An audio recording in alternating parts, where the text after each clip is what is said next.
qué medidas de protección se toman, no solamente la parte administrativa, que son señalizaciones, que son un tema de capacitaciones al personal, sino va más allá de un control de ingeniería. Estos controles de ingeniería, si bien sabemos con el tema de la jerarquía de controles, pues es un control más eficaz que controles administrativos o controles de equipos de protección personal. Entonces vamos a estar revisando también esos controles de ingeniería que son bastante importantes, van directamente a la fuente y pues netamente como son de zanjas, vamos a ver algunos aspectos civiles, algunos aspectos geológicos que tienen que ver con suelos. ¿Ok? Voy a proyectar sistemas de protección antiderrumbes y vamos a observar aquí. ¿Cuál es el objetivo general justamente de esta sesión? Es implementar los sistemas de protección antiderrumbes en el tema de zanjas, considerando normativas internacionales. Por ejemplo, que tenemos la OSHA. La OSHA es una norma o un equipo, un grupo, netamente, o una organización de Estados Unidos, que hacen normas de seguridad. Entonces, cumpliendo también con normativas de OSHA, también normativas técnicas de edificaciones peruanas, que es la GERO 050, dentro del Reglamento Nacional de Edificaciones y otros lineamientos de seguridad. ¿Ok? Entonces, ¿cuáles van a ser los objetivos específicos netamente de este curso?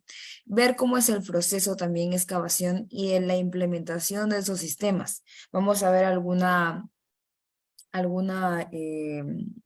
alguna forma también de ver si es que necesita intibaciones, si necesita taludes de repente diagonales, etcétera.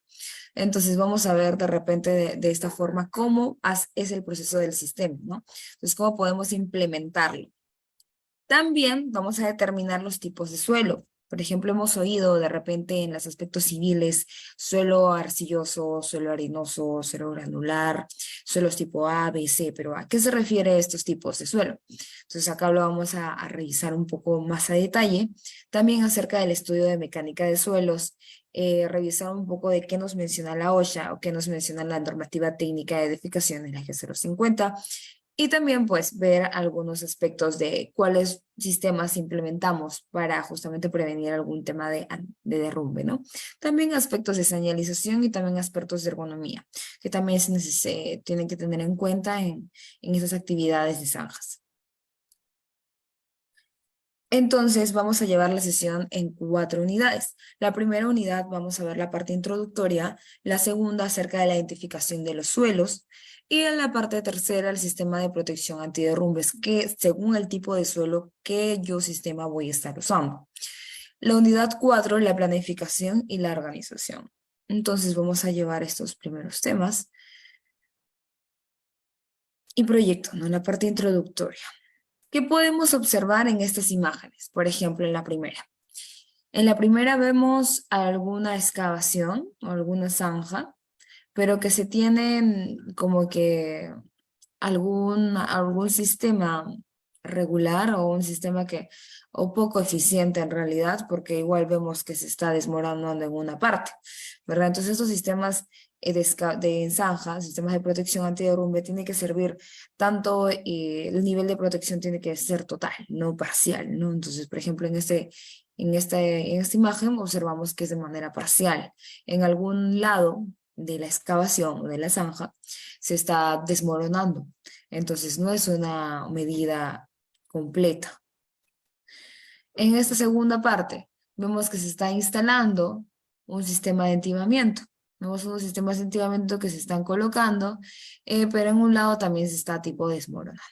Esto va a ser de acuerdo a qué tipo de suelo va a ser la zona donde voy a estar excavando o haciendo la zanja. Y en esta tercera imagen, pues ya es más deficiente realmente. Se tiene como sistemas de entibamiento, 2 láminas aparentemente de madera, de cartón, no sé, y pues que transversa algún plástico, algún palo o algo por el estilo, ¿verdad? Entonces, esos sistemas pues no van a funcionar.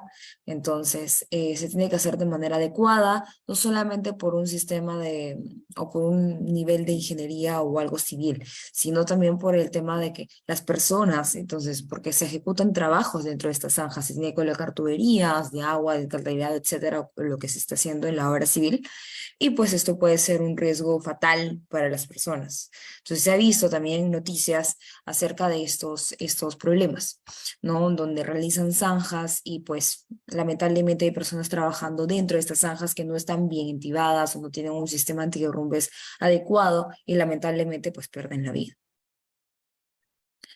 ¿Cómo podemos mejorar estas condiciones? ¿Qué es lo que tenemos que revisar primeramente, no? ¿Qué es lo que tenemos que pensar? ¿Qué medidas? No voy a decir, bueno, capacito a todos, señalizo la zona. No, esto va un poco más, no es un sistema así tan simple, es un sistema ya ingenieril. Entonces, por ejemplo, tenemos esta base legal, la base legal de la OSHA, que es el Departamento de Estados Unidos, justamente de Seguridad y de Salud. ¿Qué nos dice? La OSHA 29, en el apartado de excavaciones, nos menciona acerca de los lineamientos que deberíamos estar tomando para justamente esta parte de excavaciones. La ley de seguridad también nos menciona, ¿no? Que tenemos que tener el sistema de protección, sistemas de prevención, en uno de sus principios también nos mencionan acerca de ello. Y la G050, que también nos menciona acerca de los lineamientos netamente de edificaciones respecto a seguridad, ¿no? Entonces vamos a poder ver acá. Ujú. Sí. A ver,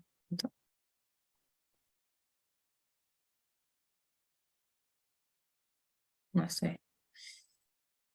A ver, un momento. Ya, ok. Ahora, las responsabilidades, ¿no? En responsabilidades vamos a ver entre qué es persona competente y qué es un supervisor de obra. Siempre hemos escuchado acerca de, ok, tenemos que tener una persona competente. Pero ¿qué es una persona competente o qué se va a encargar la persona competente? La persona competente es una persona calificada, certificada, está acreditada también por la gerencia de seguridad de la empresa, con el fin de que justamente vigila los trabajos que ejecutan bajo estándares de seguridad, realiza la evaluación de los suelos y determina, según esta evaluación, qué sistemas de protección antiderrumbes yo voy a estar tomando. Verifica también permanentemente el estado de esos sistemas que se ejecuten de manera adecuada, la persona competente. ¿Y de qué se encargará el supervisor de obra, el cual va a ser un capataz o un encargado? Él va a ser el responsable del trabajo operativo. Este trabajo operativo, pues, netamente va a estar revisando la parte de lo del personal, de los trabajadores, que realicen el ATS adecuado, que pues cumplan con el procedimiento de trabajo que se le está designando y también pues comunica e investiga si ocurre un evento, un incidente o algún accidente.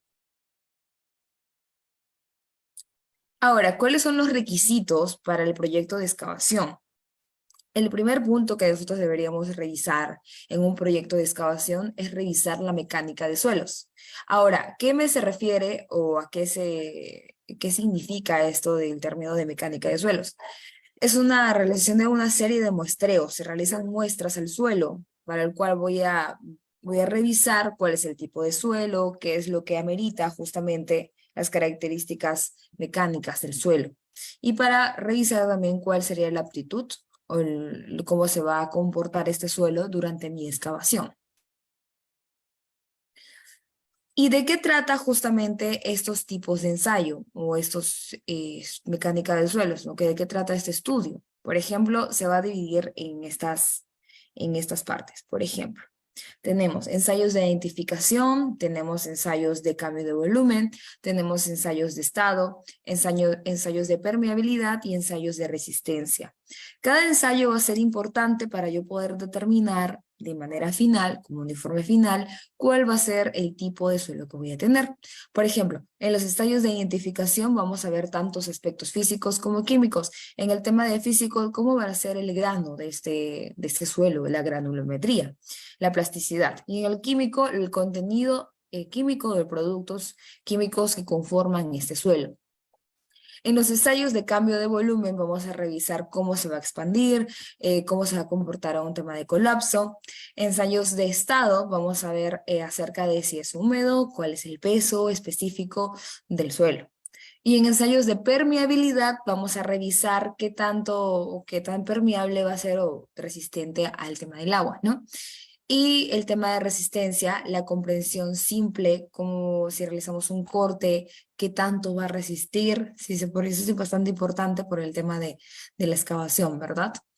Entonces, después de realizar estos 5 ensayos, vamos a tomar decisiones y vamos a determinar de qué tipo de suelo y pues vamos a clasificarlo suelo A, suelo B y suelo C.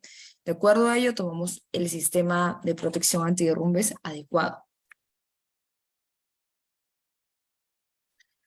Ahora, vamos a ver acerca de las propiedades, ¿no? Hace ratito veíamos acerca de qué ensayos tenía y ahora vamos a ver las propiedades de los suelos. Por ejemplo, en el tema del suelo tiene el tema de la textura. ¿Cuál es la proporción de los tamaños de estos grupos de partículas del suelo netamente?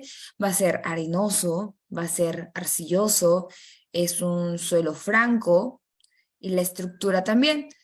¿Cómo se forma o cómo se agrupan estas partículas, ¿no? De repente son de forma cohesionada, son dispersas, etcétera. El nivel de porosidad, qué tantos espacios vacíos va a tener este suelo, ¿no? Qué tan probable es que cuando yo le eche algún aditivo, algún elemento, etcétera, pues no va a quedar completamente uniforme porque es poroso. Propiedad para transmitir el agua y el aire, pues netamente el tema de permeabilidad, sí, qué tan permeable es este componente.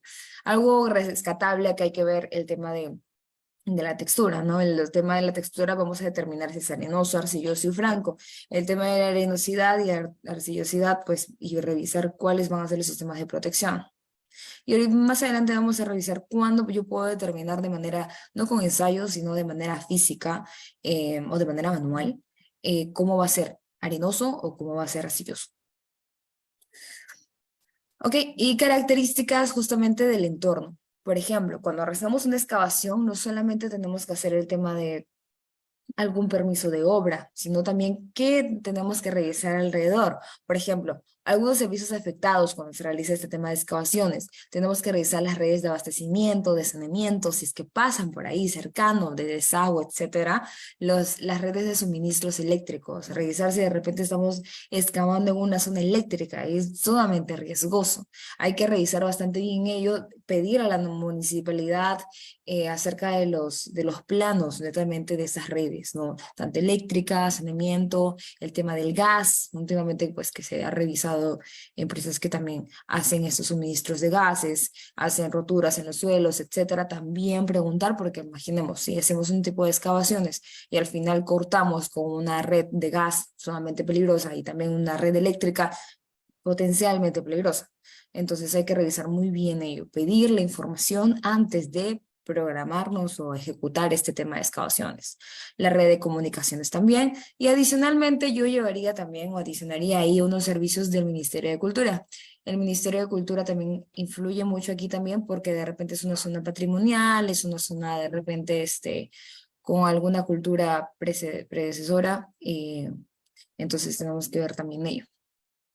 Sobrecargas estáticas, cimentaciones, ver las sobrecargas dinámicas, movimiento vehicular, de repente estamos haciendo zanjas y mi suelo, por ejemplo, puede ser arenoso y estoy cerca a una estación donde hacen, no sé, pasan netamente camiones de gran magnitud y eso hace que vibre, entonces va a afectar a mi zanja. Entonces hay que ver también ello. La climatología e hidrología, también ver qué tan cerca, por ejemplo, el nivel de napa freática. Entonces, ni ver a qué nivel va de repente mi excavación llegar a un tema del suelo. Por ejemplo, si es que está a unos 2, 3 metros una napa freática, pues me va a afectar netamente el tema de las excavaciones. Inundaciones, revisar si voy a estar haciendo excavaciones o zanjas cerca a lugares pues que son netamente o tienen el fenómeno de las inundaciones, por ejemplo, Chosica, no sé, etcétera y ver el tema de la humedad del suelo. También ver el tipo de terreno, qué tipo de terreno va a ser, reconocimiento y un estudio geotécnico. Esas son las características del entorno que también se deben tener en cuenta. Otro aspecto importante que también netamente va con seguridad, porque en lo anterior hemos visto un poquito de civil. Entonces, acá en atmósferas explosivas o atmósferas peligrosas, por ejemplo, toda excavación con una profundidad mayor a 1.5 tiene que ser evaluada como un espacio confinado. Entendíamos como un espacio confinado un espacio pues que no es adecuado o no es el habitual para laborar. Por ejemplo, teníamos un espacio confinado que es un ambiente que tiene una entrada, no necesariamente tiene una entrada y tiene una salida, su misma entrada es la salida, entonces se tiene que hacer monitoreos netamente en espacios confinados. Y pues esto también es bastante importante en excavaciones, ¿no? Se tiene que hacer estas mediciones de gases, mediciones de oxígeno, mediciones del EL, del límite de explosividad, mediciones de sulfatos, etcétera, ¿no? Entonces se tiene que hacer estos monitoreos. Considerarse ya mayor a 1.5 una excavación, se tiene que considerar como un espacio confinado y ameritar todo lo correspondiente a espacios confinados. ¿Qué más? Los equipos de protección personal, los equipos de los EPI también llamados, ¿no? O equipos de protección individual.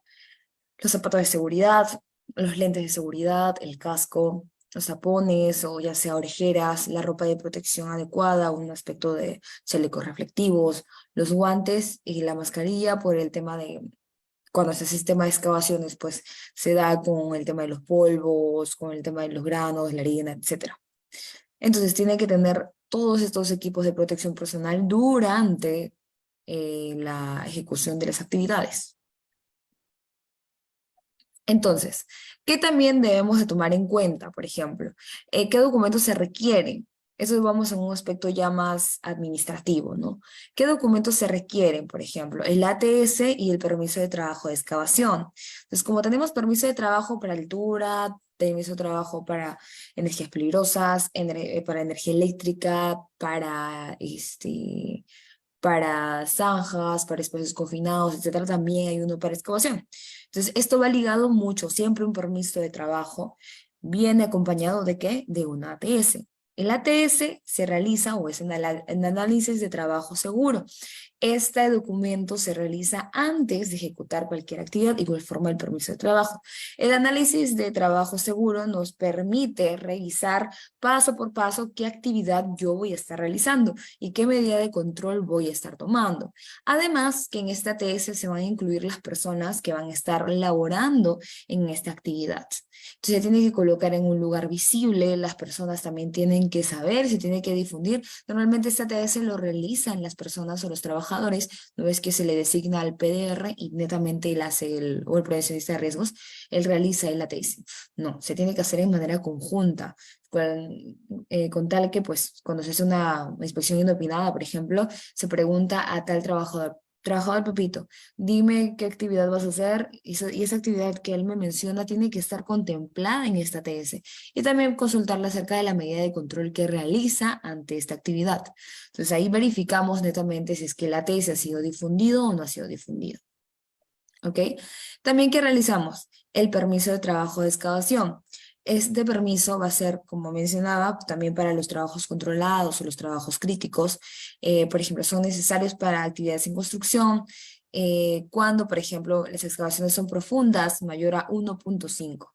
Y también se realiza a realizar el permiso de trabajo, comprobamos las condiciones de seguridad, revisamos, ¿no? Por ejemplo, nos dicen las mediciones, que se hacen activaciones, se hacen taludes verticales, taludes horizontales, diagonales, etcétera. Y también este permiso va a ser aprobado por quién. Va a ser por la parte emisora, el receptor y el vigía. Esos también deben estar acreditados por el área de seguridad de la organización que van a estar trabajando, realizando las actividades. ¿No? Por ejemplo, como empresa contratista de empresas que hacen el tema de zanjas, excavaciones, etcétera, pues ellos tienen que dar la aprobación de que las personas que van a estar laborando son las adecuadas para realizar estas actividades. Ellos son los que dan el go, por así decirlo. Pero estos permisos también están revisados eh, por la parte empleadora, ¿no? Ellos también dan su firma en estos permisos de trabajo. Ahora, vamos a revisar acerca de la clasificación de suelos. ¿Okay? Esta parte también es la parte de ingeniería, ¿no? Entonces, esta unidad 2, netamente la parte de controles de ingeniería. ¿Por qué es importante clasificar estos suelos? Para poder yo determinar de manera adecuada cuáles son los controles que voy a estar ejecutando, que voy a estar realizando. Por ejemplo, Habíamos mencionado de la OSHA, ¿no? La OSHA es pues, el Departamento de Seguridad, Departamento Administrativo de Seguridad y de Salud. ¿Ok?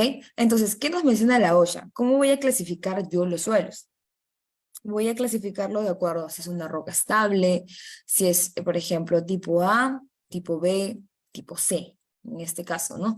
Por ejemplo, ¿cómo yo consideraría, según la OSHA, cómo es una roca estable? La roca estable va a ser un material natural sólido que puede ser excavado por lados verticales, es un granito o piedra arenosa sin ninguna grieta, es una roca de manera estable, ¿no? Entonces, ¿y de qué manera yo puedo clasificar que es tipo A, tipo B y tipo C? Tipo A es cuando, por ejemplo, los suelos son cohesivos con una resistencia menor a 144 kilopascales. ¿De qué manera me doy cuenta de esto? ¿No? Kilopascales, yo tengo que hacer una medición. No, ok.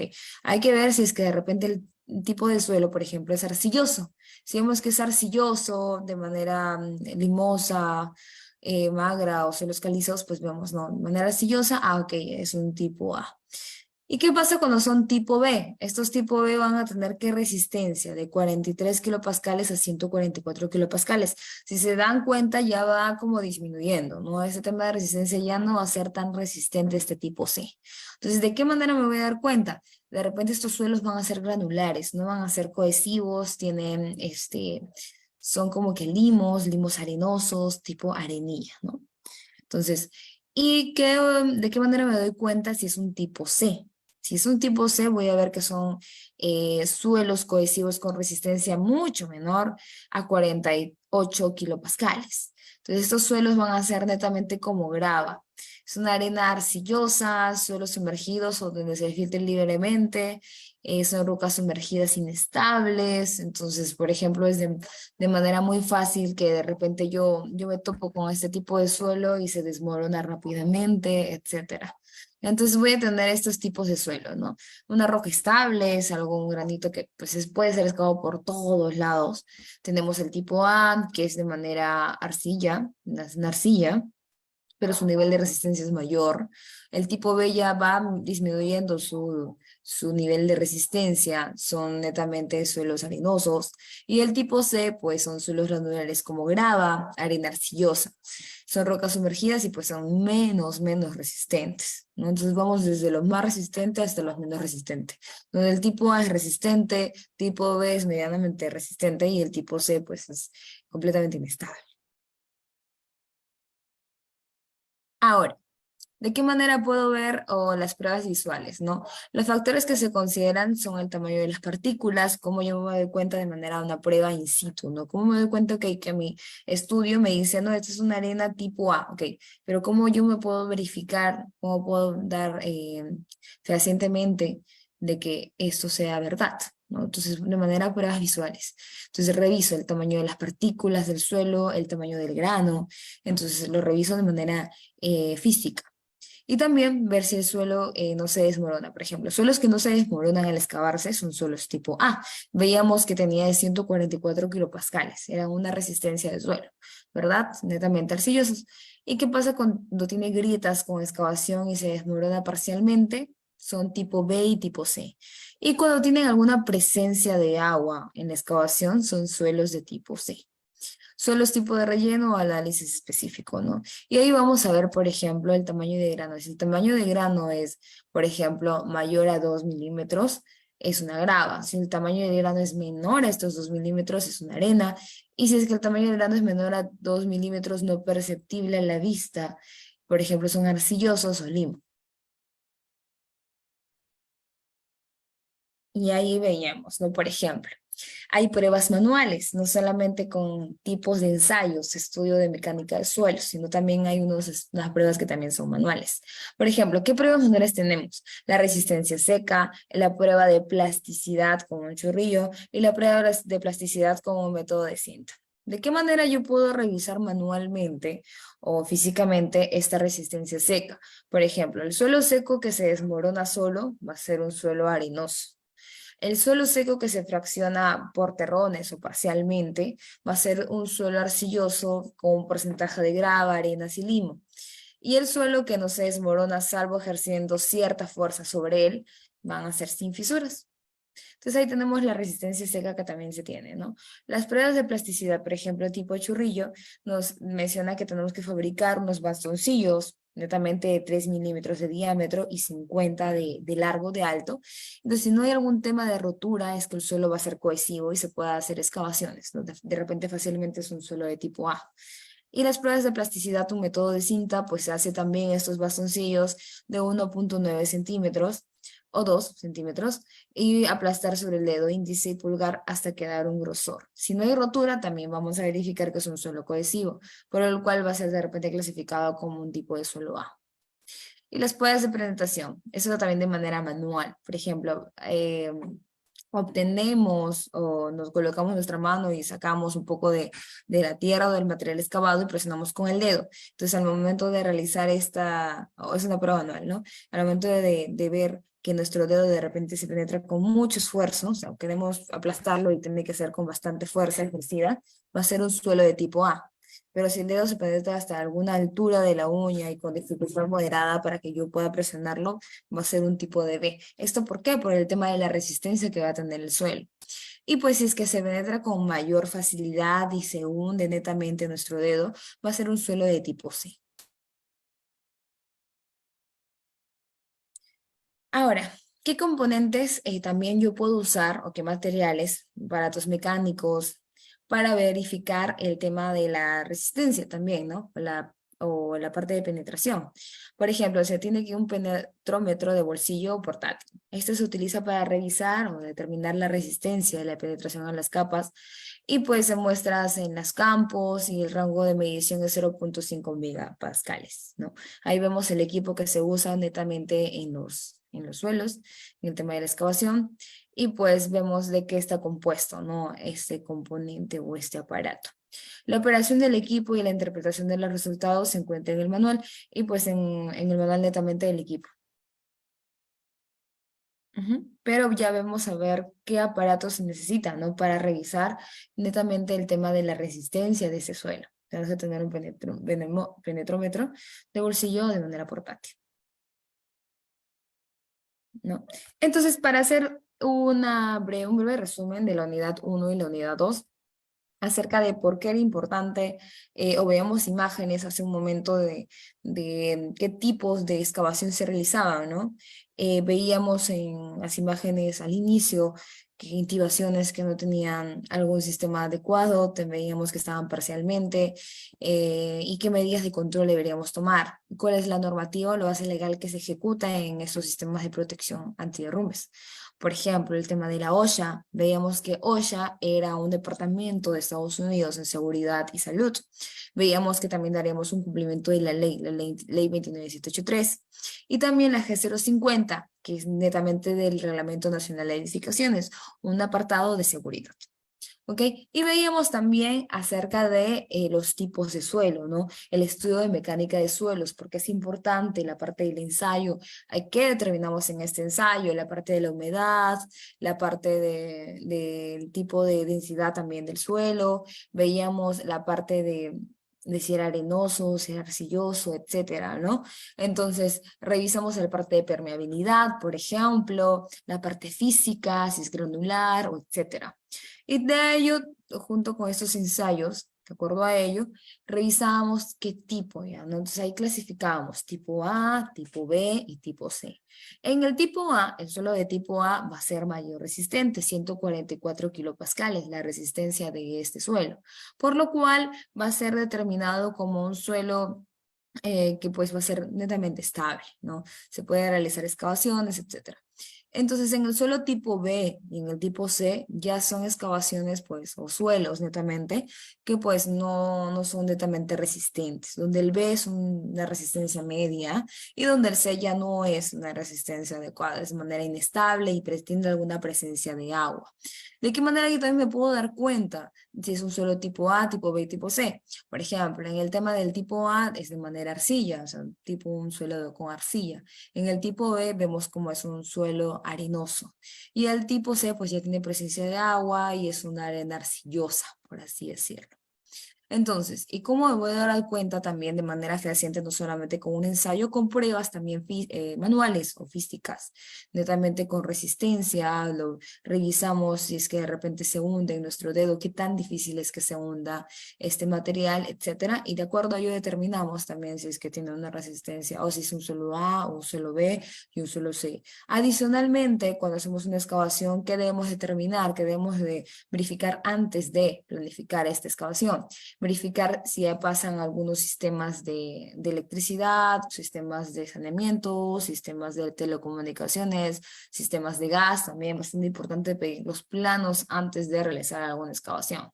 También de manera importante, cuando ya la excavación es mayor a 1.5, se debe determinar también como un espacio confinado. Entonces, cuando es un espacio confinado que debemos de revisar netamente, pues verificar si es que hay una atmósfera peligrosa, haciendo un monitoreo o realizando un medidor multigas, tanto el oxígeno, tanto la parte del LEL, tanto algunos sulfatos, etcétera, o lo que amerite dentro de esta excavación. Entonces, por eso es bastante importante saber de repente qué hubo antes de, o la, como para así decirlo, la memoria, ¿no? La memoria del suelo también, bastante importante. Entonces, se amerita como un espacio confinado y se hacen las medidas de control de acuerdo al espacio confinado también. De acuerdo a ello, también reviso cuáles son los equipos de protección personal que debo tomar. Y también el ATS y el permiso de trabajo de excavación, donde el ATS determinamos todas las actividades que debo de realizar antes de realizar el tema de las excavaciones, ¿no? Estas actividades son en conjunto, se realizan en conjunto con todo el equipo y se rellena este formato de manera conjunta con el equipo de trabajo que va a realizar la excavación. Determinamos los controles y también se coloca cuántas personas y cuáles son las personas que van a ejecutar esta actividad. Y también realizamos el permiso de trabajo de excavación. Esto va a estar determinado tanto por cuáles son las medidas de control que se van a realizar y tiene que estar tanto el personal de trabajo calificado, el vigía y responsable de la obra, de manera certificada por la empresa que le está contratando, ¿no? También verificamos acerca de la persona competente. La persona competente tiene que tener un tema tiene que estar vigilando netamente el tema del cumplimiento de ese sistema de protección antiderrumbes. Él también hace la propuesta o determina cuáles son los controles que se deben realizar. Ok, eso era la unidad 1 y la unidad 2. Ahora, ¿qué vamos a revisar en la unidad 3? Los sistemas de protección antiderrumbe. Pues se ha revisado el tema de los suelos. Por ejemplo, el sistema de protección antiderrumbe. Salvo cuando es en roca estable, se requiere que los trabajadores sean protegidos contra el peligro de derrumbes. Netamente, cuando no es una roca estable, por ejemplo, en profundidades mayores o igual a 1.5. Entonces existen métodos, por ejemplo, taludes, banquetas, apuntalamientos, entibados. Entonces, el uso de estos métodos, talud, banqueta, apuntalamiento y entibados, van a ser determinados de acuerdo a qué cosa, de acuerdo al espacio, el tipo de suelo y la profundidad también de la excavación. Ahora vamos a ver, ¿no? Por ejemplo, el tipo de excavación, y hacemos un sistema acá para más o menos verificar qué es lo que necesito. El tipo de excavación es mayor a 1.5 de profundidad. Si es sí, pregunto, ¿no? ¿Está abierta la excavación en roca estable? ¿Está en una roca estable? Sí. Ok, se puede optar por taludes verticales. Pero si determino que no, entonces pregunto otra vez, ¿la excavación debe entibarse o inclinar sus taludes? Entonces, y verifico, ¿no? Si es que debo entibarlo o inclinarlo, pues opto por la inclinación de taludes u opto por entibarlo. Ahora, ¿qué pasa si es que la excavación no es mayor a 1.5, a 1.5? Entonces, no es mayor, existe la posibilidad de derrumbe, ok, no existe la posibilidad de derrumbe, ok, vamos a optar por taludes verticales, ¿no? Entonces, de acuerdo a ello, vamos a ver, ¿no? Si es 1.5 la excavación, vemos si es que es roca estable o si es que, pues, de repente no existe la posibilidad de derrumbarse. De acuerdo, si es que está en una roca estable, pues optamos por taludes verticales, pero si es que no tiene o no está en rocas estables, por ejemplo, tipo suelo tipo B, tipo C, tenemos que verificar si es que voy a realizar una intibación o si es que voy a inclinar los taludes. Entonces voy a tener métodos, ya podemos darnos cuenta un poco, ¿no? Inclinación de taludes o taludes inclinados, taludes verticales y entibamiento. Ahora, ¿cuándo voy a realizar esto? ¿O de qué manera voy a realizar ello? Por ejemplo, en la inclinación de taludes, vemos, por ejemplo, para tipos suelos A, B y C. Para tipos suelos de A, que son arcilla, por ejemplo, la profundidad de excavación o la altura de la excavación, si es 6 metros, el talud, ¿de qué manera tiene el talud diagonal o inclinado? ¿De qué manera tiene que darse, no? ¿A qué proporción, por ejemplo? De 3 a 4, con un grado de inclinación de 53 grados. Entonces tiene que cumplirse con ello. Pero ¿qué pasa si es que la altura es 3,6?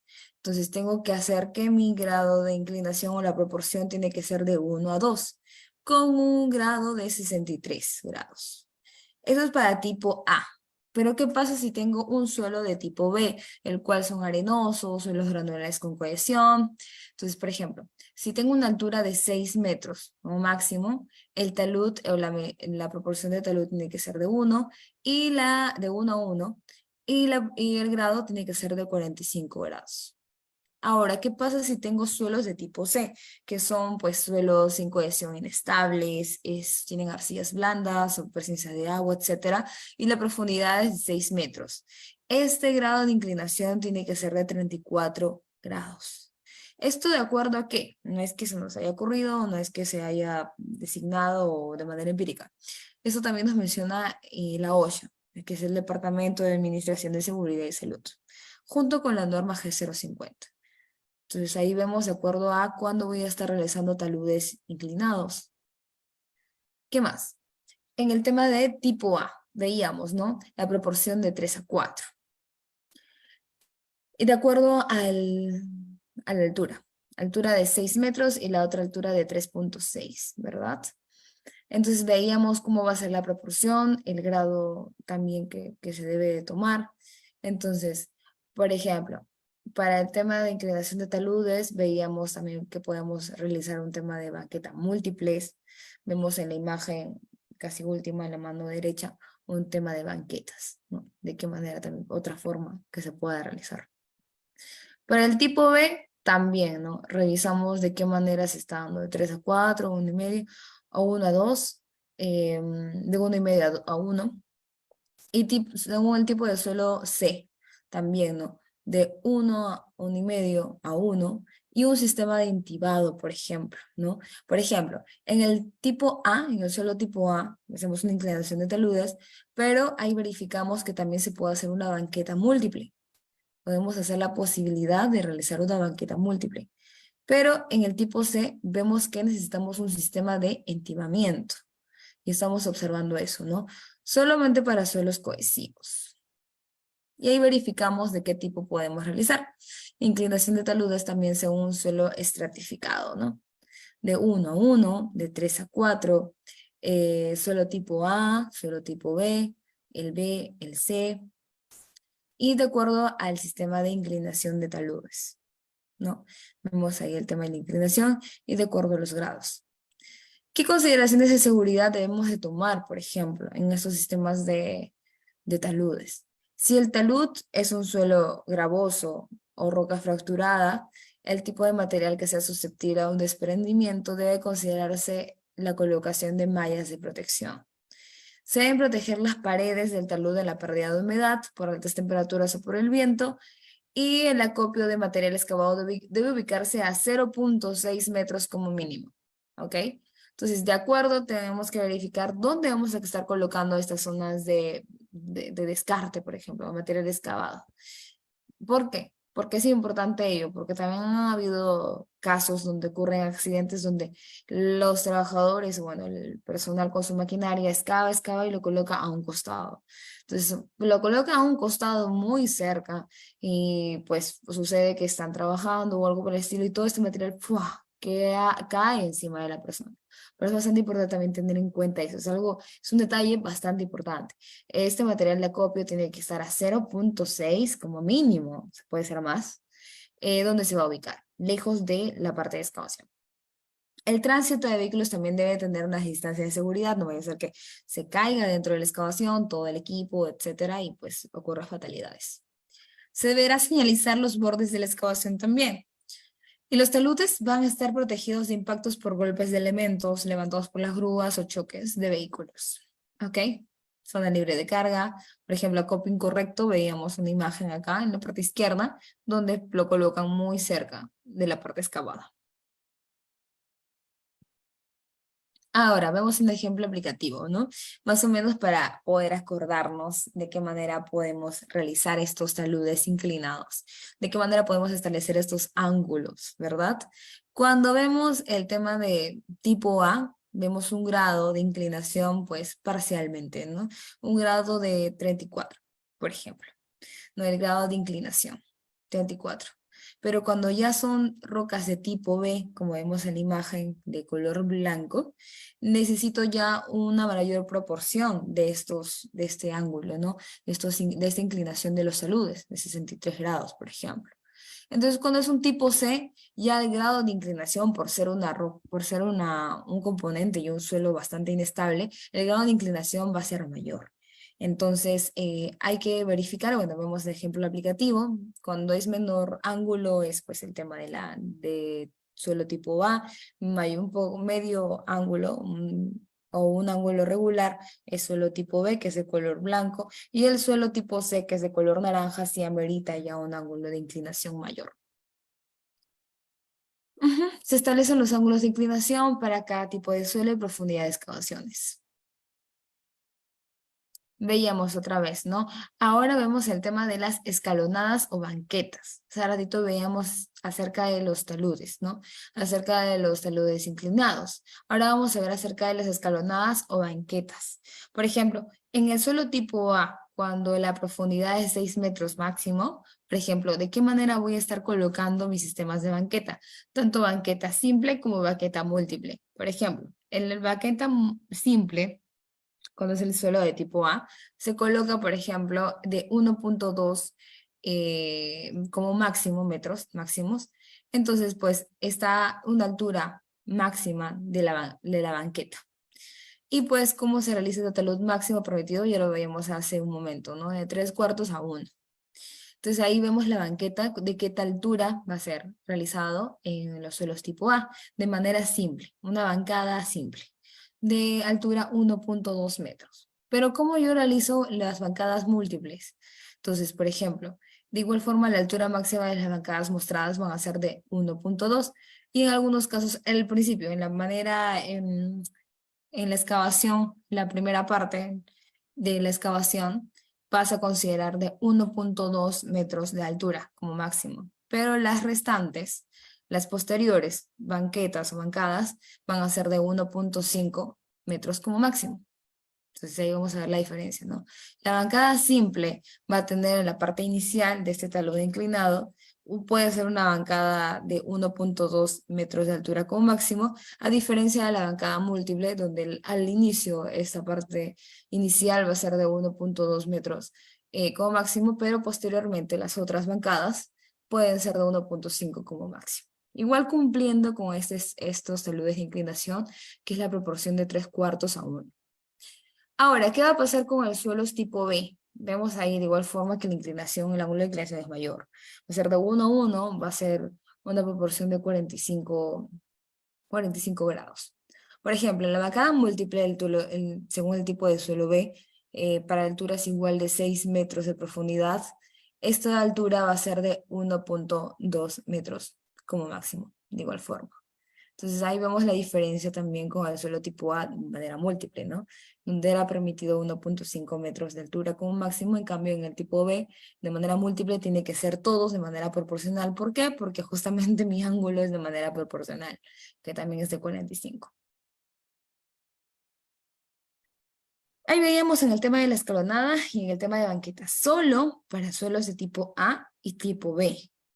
¿Cuándo yo voy a hacer el tema de tipo C? ¿O cuándo voy a hacer los entibados? Cuando son netamente tipo C.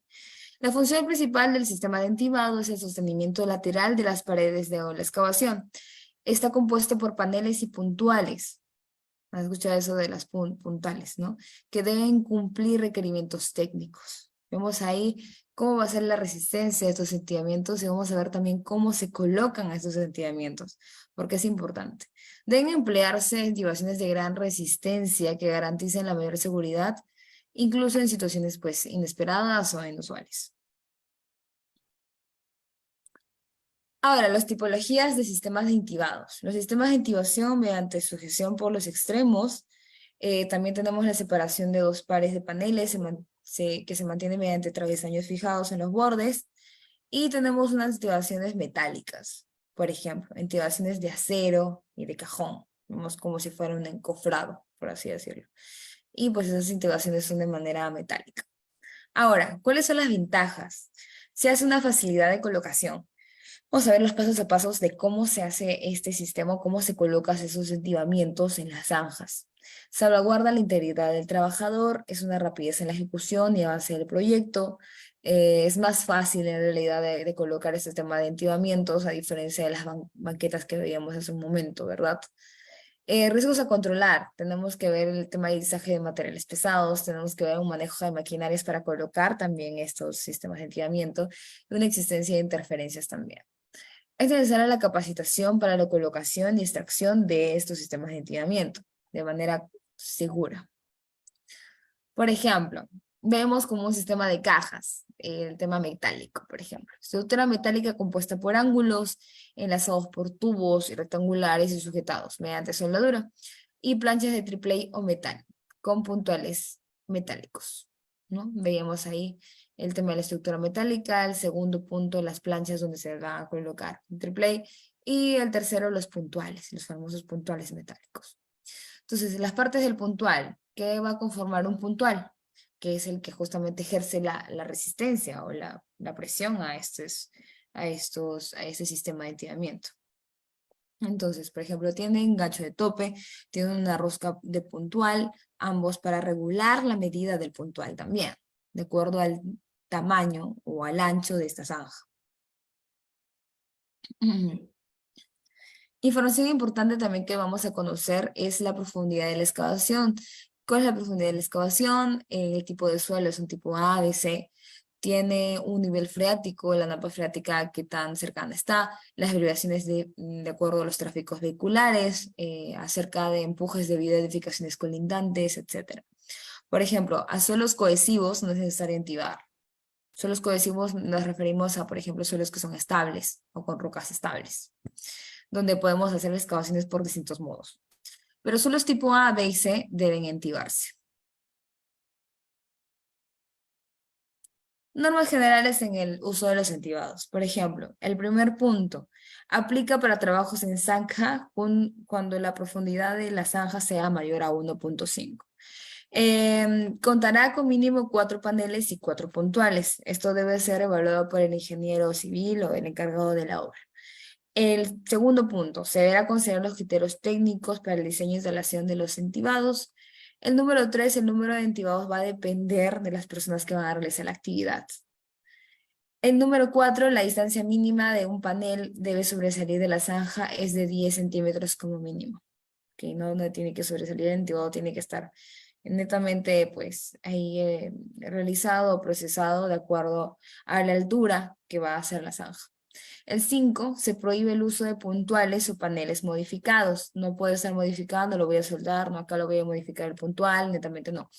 Se va a prohibir la modificación del mismo. ¿Por qué? Porque va a disminuir el tema de la resistencia o va a disminuir el sistema completo que se debe tener para estos entibados. ¿Cómo es el proceso de entibamiento?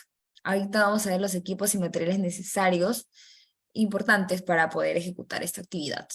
Las cajas de entibados podrán colocarse con la maniobra de grúas, camiones grúas o mini cargadores. No es que yo lo voy a estar cargando entre personas y lo voy a dejar ahí, no. Tiene que ser mediante grúas o camiones grúas. Las eslingas deben ser capaces de soportar el peso de este sistema de entibamiento o de la caja de entibado. Los puntuales deben estar tipo entibados regulables, ¿no? De acuerdo al tipo de zanja que voy a tener. Proceso de secuencia. Por ejemplo, el primero, no tienen excavación. El segundo punto, excavación con una maquinaria. Lo excavan. Y el segundo punto le colocas un puntual. La instalación de la caja de entibado mediante ¿qué? Mediante un izaje.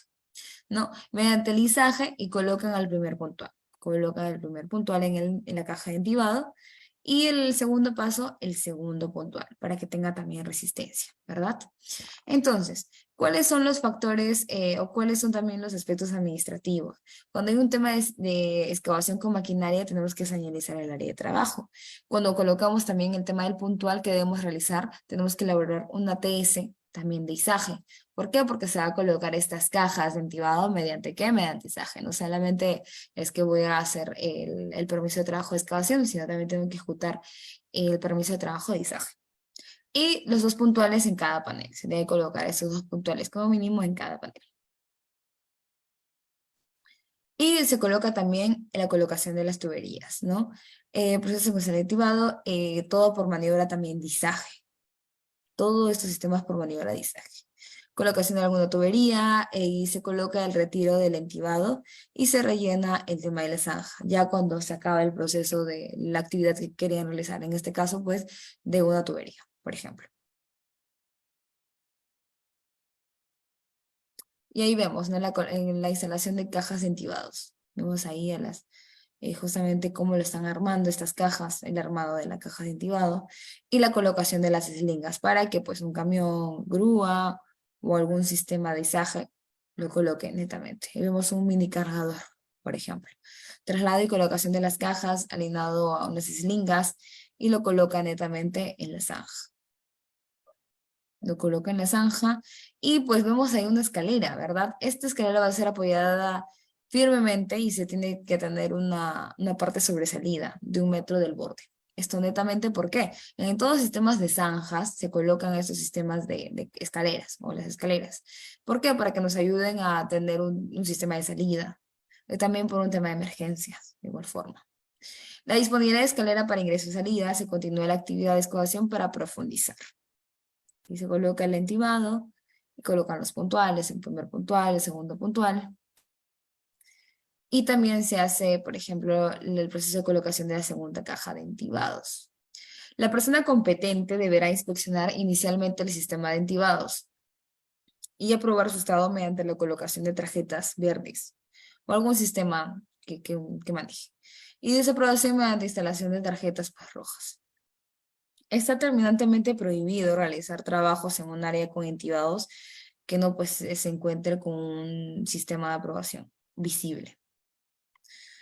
Y la revisión periódica.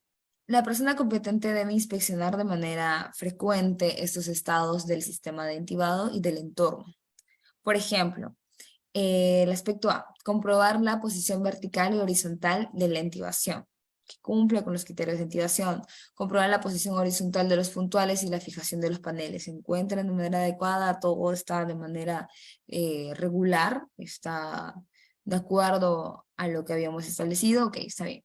Controlar y regular de todas las conexiones, tornillos, tuercas, todo lo que tiene que ver con el tema del puntual también. Comprobar de que no exista socavamiento en la pared de la excavación, ventilación o algo que esté perturbando estos paneles. Asegurar el acceso y salida de las zanjas y señalización mediante ¿qué? Mediante escaleras también. ¿De qué manera están retirando? ¿No? El retirado del sistema de entibado. Se van a tomar medidas de seguridad adecuadas. Por ejemplo, colocan el material que quieran colocar y de acuerdo a ello realizan el tema de retirado del entibado. Por ejemplo, se tiene que elaborar el ATS de retiro de entibado. El ATS es primordial en todo sistema o en todo proceso de actividad, ya sea industrial, construcción, etc.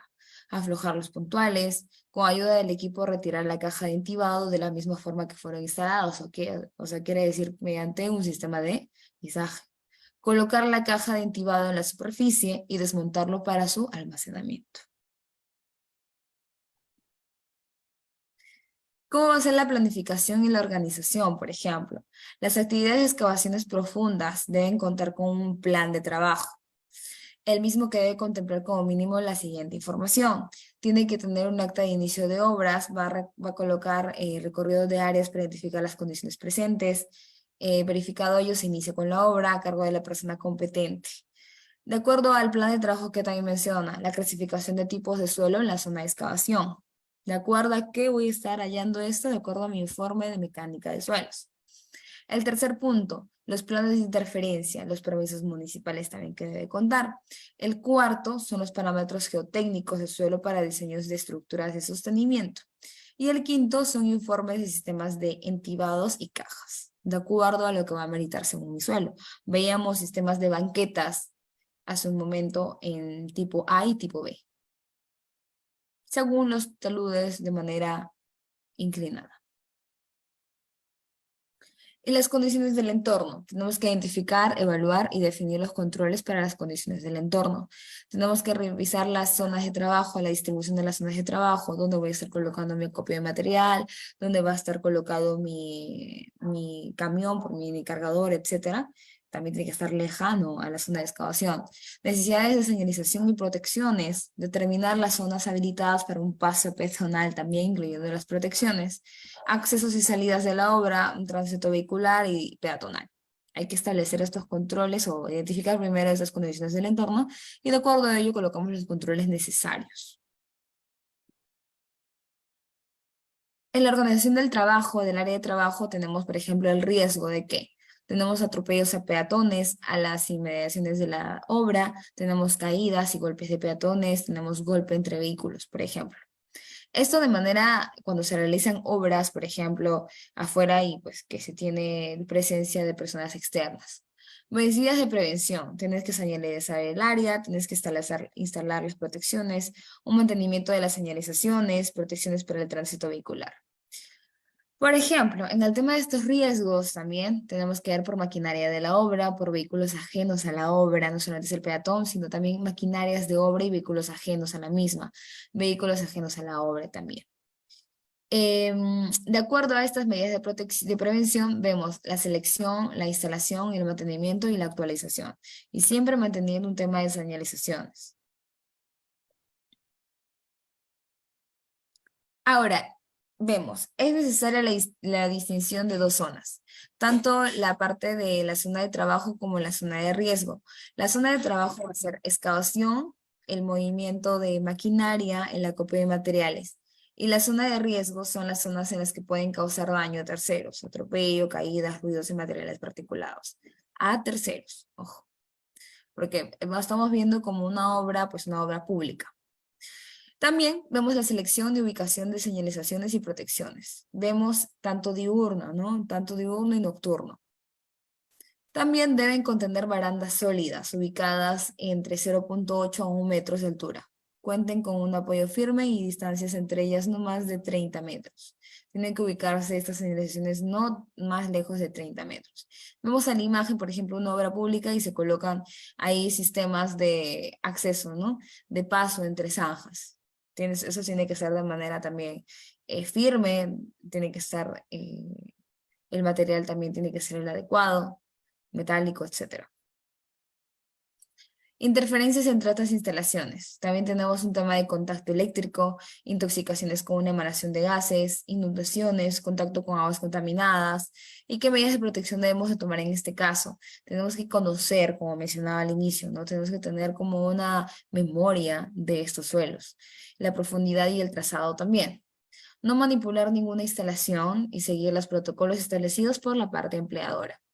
Establecer distancias mínimas de seguridad, señalizar las zonas, en caso de interferencias eléctricas, solicitar al concesionario o a la empresa la autorización respectiva cuando hay un tema de interferencias eléctricas, siempre con un tema de la municipalidad o a la organización competente acerca de ello.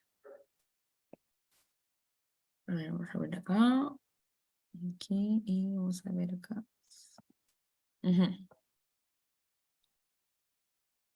Ahora, en maquinarias y también otros equipos de trabajo vemos el tema del riesgo.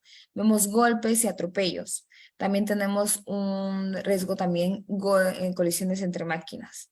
Atrapamiento durante la manipulación de las máquinas y caída de los trabajadores. De acuerdo a estos riesgos, ¿cuáles van a ser las medidas de protección o de prevención? Mantener fuera del radio de acción de la maquinaria, revisar cuál va a ser este radio de la maquinaria y ver netamente, pues, o hacer un tema de señalizaciones o una persona vigía que esté de acuerdo a cuál va a ser la distancia entre máquina con máquina. Mantener distancias de seguridad en excavaciones, aplicación de avisores acústicos, luminosos, accesorios de elevación de cargas de estado. De acuerdo a ello, también tenemos que verificar el certificado de operatividad de la máquina. Estos certificados de operatividad tienen que estar también de manera vigente, ¿no? Es que pues tengo un certificado de operatividad hace 20 años, ¿no? Tiene que haber un tema de secuencia de manera vigente. El checklist de inspección de elementos de izaje. Estos elementos de izaje, como veíamos, por ejemplo, en entibamiento también. Importante que cuenten con un checklist y también, si es posible, con un certificado de esas eslingas y verificar cuál es el peso máximo que que soportan estas eslingas. En el tema de desniveles, tenemos un riesgo de caídas al interior de la excavación. Vemos, por ejemplo, falta de señalización y protecciones perimetrales, incorrecta ubicación de materiales. Por ejemplo, vemos una escalera de madera al costado de elementos que no tienen que ver con el tema de la excavación. ¿Y cuáles son las medidas de control en este caso, por ejemplo? Accesos y salidas mediante escaleras portátiles, apoyadas firmemente y estabilizadas, sobresaliendo 1 metro a borde de las excavaciones. Importantísimo eso, que tiene que sobresalir 1 metro de las excavaciones. Accesos y salidas mediante rampas o mediante torres. ¿Okay? Estas escaleras hay que recalcar que tienen que estar firmemente y estabilizadas. No es que lo voy a colocar sobre un montículo de material en acopio o material que está excavado, no, tiene que estar de manera libre esa zona. Movimiento del terreno. Por ejemplo, tenemos un riesgo de sepultamiento. Vemos en la imagen, por ejemplo, que estaban haciendo un corte de la pista, alguna organización que va a colocar, no sé, algún elemento de tuberías, etcétera, y vemos que toda la parte de adelante se desmorona encima de personas, ¿no? Que están trabajando abajo. Entonces, por eso es bastante importante el tema de las excavaciones y las zanjas. El riesgo de sepultamiento es el mayor riesgo en realidad que tienen estas actividades de construcción. Sobrecarga debido a tránsito vehicular, sobrecargas estáticas debido a edificaciones muy próximas, que a veces sucede ello, ¿verdad? Tenemos edificaciones que están cercanas y pues esas obras tienen que realizarse de manera muy precisas. Sobrecargas estáticas debido al acopio de materiales en los bordes de las excavaciones, veíamos que tiene que ser a 0,6 mínimo la distancia. Pérdida de estabilidad debido al conjunto de acciones externas prolongadas durante la duración de las excavaciones abiertas, errores en la proyección de las taludes. Por ejemplo, vemos que en la proyección de talud estamos determinando que sea un grado, no sé, de 43 grados, cuando en realidad debería ser 45 por el tipo de suelo B. Entonces hay que revisar bien eso, ¿no? La proyección de los taludes de manera diagonal.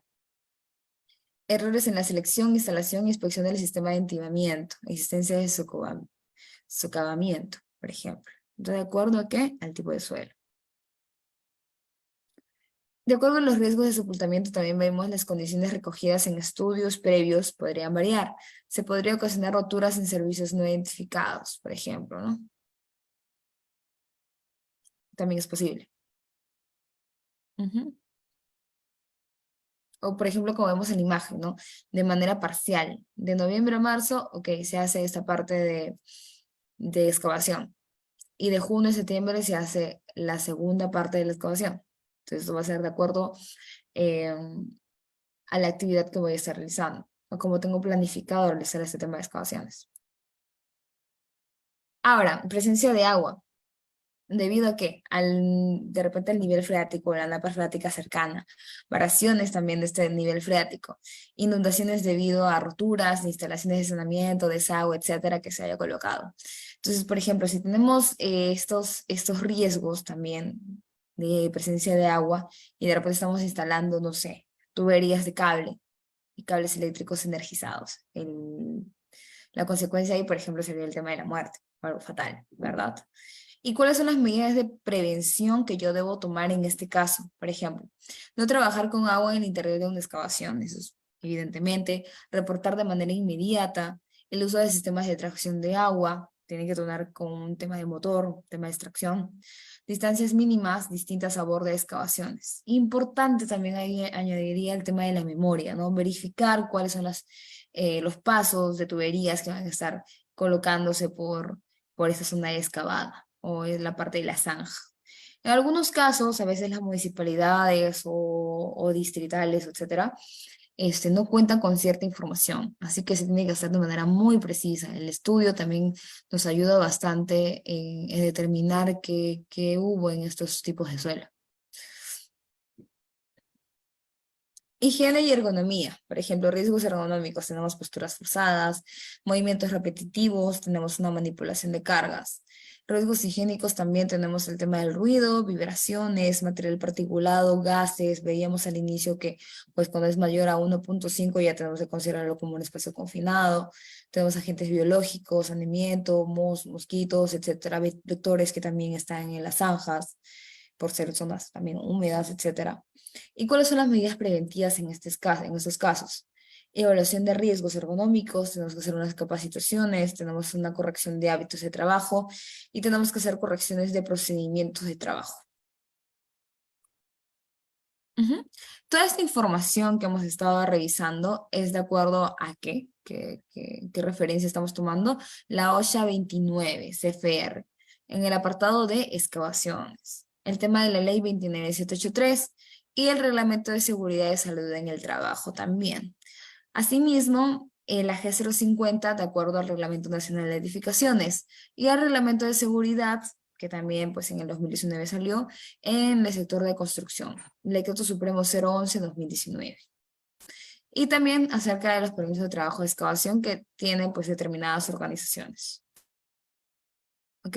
Vamos a hacer un pequeño resumen acerca de esa parte 3 y 4, más o menos verificando aquí cuando yo voy a usar un tema de entibado y cuando yo voy a estar usando, por ejemplo, de acuerdo a los taludes, una parte escalonada o un tema de banqueta.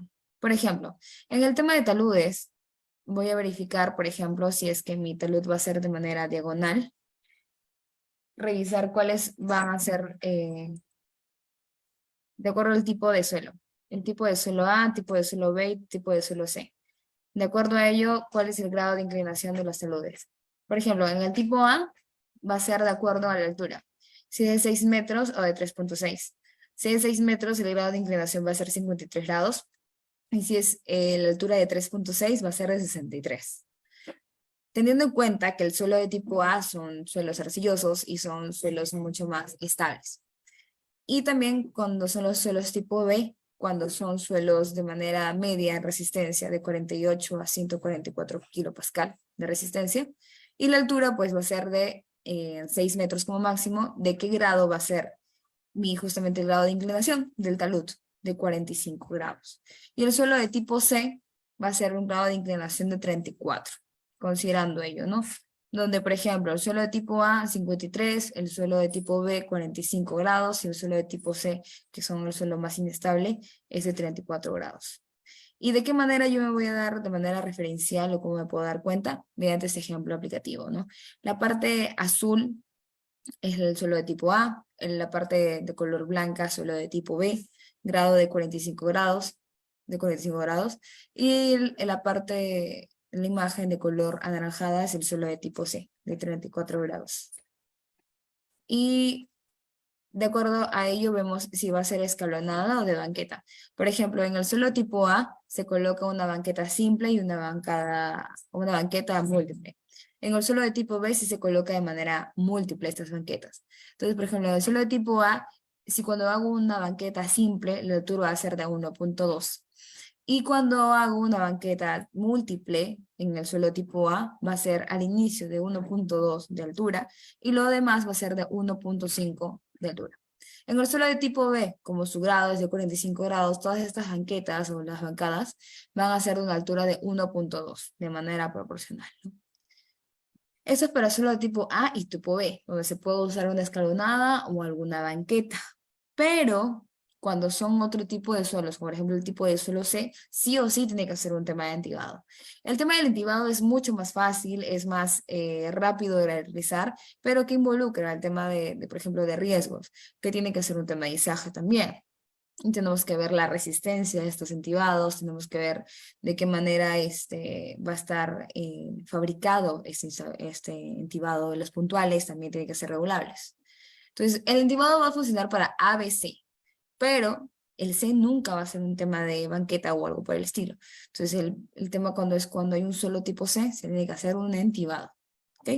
Y veíamos el proceso del entibado, ¿no? Cómo lo instalaban, primero instalan o fabrican esta caja, la caja de que está compuesta, estructura metálica, tiene planchas de triple A y puntuales metálicos que son regulables, ¿no? Y de acuerdo a ello, ¿cómo lo realizo? Por ejemplo, tengo que revisar también las eslingas que van a funcionar para el tema del lisaje. Acá vamos a ver un poquito acerca de cómo se instaló, ¿no? Se fabrica o la caja o se arma esta caja de intibado, se colocan las eslingas, también se transporta mediante la maquinaria de izaje, que va a estar transportando esta caja de intibado, lo colocan y también se coloca un medio de ingreso y salida, el cual la escalera va a tener que tener 1 metro de sobresalido de la zanja. Se coloca esta segunda caja de entibados, por ejemplo, y se verifica netamente si es que está apto o no está apto. Esto quien lo valida, el ingeniero de obras. Y se hace una revisión periódica, de revisar si los puntuales están adecuados, si las regulaciones están adecuadas, los puntuales están de manera regulables o están de manera, la distancia sigue siendo la misma, verificación. Y al momento del retiro también, ¿no? Por ejemplo, en un tema de tubería se coloca la tubería y cómo se retira estos entibados. Se hace una TS para el tema de retiro, se afloja los puntuales y otra vez traemos a la máquina para que pueda izar esta caja de entibado y lo retire. Y lo coloque en un almacenamiento adecuado. Ah, esto es en el sistema de entibados, se verifican los riesgos, por ejemplo, riesgos de atropello, riesgos de contacto eléctrico, se hace un riesgo de sepultamiento bastante usual en el tema de excavaciones o zanjas, y también hay un tema de, pues, riesgos eléctricos por, de repente, presencia de agua. La parte ergonómica también que es interesante acá, en el tema de posturas forzadas, movimientos repetitivos, en la manipulación de cargas también, en los sistemas de construcción. ¿Ok?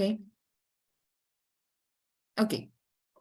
De acuerdo a ello, de acuerdo a lo que hemos estado revisando, pues ahí de manera de resumen general, pues vemos que primero para hacer un sistema un sistema de protección de derrumbamiento de zanjas tenemos que evaluar siempre y verificar el tipo de suelo. ¿Cómo voy a verificar este tipo de suelo? Mediante un estudio de mecánica de suelos. Entonces, este estudio de mecánica de suelo se hace mediante ensayos. Estos ensayos pues nos dan un laboratorio, etcétera, una organización competente acerca de estos ensayos y de acuerdo a ello verificamos en el informe final qué tipo de suelos van a ser. Y de acuerdo a ello también yo también puedo verificar de manera in situ cómo va a ser este tipo de suelo. Suelo tipo A va a ser arcilla, suelo tipo B va a ser arenoso, el suelo tipo C es cuando ya es realmente inestable, arena arcillosa, por ejemplo. Entonces, de manera tengo metodologías también que me pueden ayudar, ¿no? Por ejemplo, saco alguna parte de la excavación y hago un tema de penetración también con mi dedo, ¿no? Si de repente si es difícil de penetrar con mi dedo al momento de que estoy colocando o agarrando esta parte excavada, pues sí, solo tipo A, eso de manera física, ¿no? Tipo B, parcialmente se puede hundir, y el tipo C es cuando se desmorona netamente en mis manos, ¿no? Entonces también tenemos, por ejemplo, el penetómetro. Entonces nos ayuda a medir la penetración netamente de estos suelos. Entonces ahí tenemos bastante métodos o aparatos que nos ayudan a revisar qué tipo de suelos debo de realizar. Pero, por ejemplo, veíamos los sistemas de protección que voy a estar colocando. Si es un suelo de tipo A y un tipo B, puedo hacer yo un tema de banquetas, tanto simple como múltiples, y taludes de manera diagonal. Pero ¿qué pasa si es que mi suelo es un tipo C? Obligatoriamente tengo que realizar un tema de intibado, porque un tema de diagonal también es bastante riesgoso, por así decirlo, y de repente mi sistema de inclinación es mucho mayor. Entonces, de repente no me puede dejar realizar las actividades que requiero, etcétera. El tema del entibado es más, mucho más fácil, y es más fácil también, más rápido de realizarlo también, el tema del entibado, pero amerita también otras consideraciones importantes que deberemos estar tomando en el sistema de entibado. Entonces, banquetas simples y múltiples son recomendables para sistemas o suelos de A y B. Recomendable, muy recomendable para el tema de suelos de tipo C es el tema de los entibados, pero los entibados también funcionan para A, B y C, ¿ok? A, B y C, pero también estos sistemas pues ameritan otros costos, por así decirlo, ¿no? Porque amerita otros recursos, tener un sistema o un aparato o una máquina que nos ayude al tema de lizaje. También tenemos que tener a una persona que esté revisando una reciente obra de manera permanente, que estos sistemas de entidamiento se estén dando de manera correcta, etcétera. También el tema de los puntuales que son regulables o no regulables. Entonces ahí hay que tener bastante criterio de cuáles van a ser los sistemas que yo voy a estar usando en mi zanja. También veíamos el ATS y el permiso de trabajo de excavación. El ATS muy ligado, nuevamente pues tiene que estar juntos con este permiso. Verificar también si mi trabajo es mayor a 1.5, voy a tener que requerir un permiso de espacios confinados. De acuerdo a ello también los controles necesarios para espacios confinados. Y también cuando hacemos un tema de entimamiento, también hacer un permiso de izaje. No porque tenemos que izar esta caja de entibado y colocarlo en la zanja.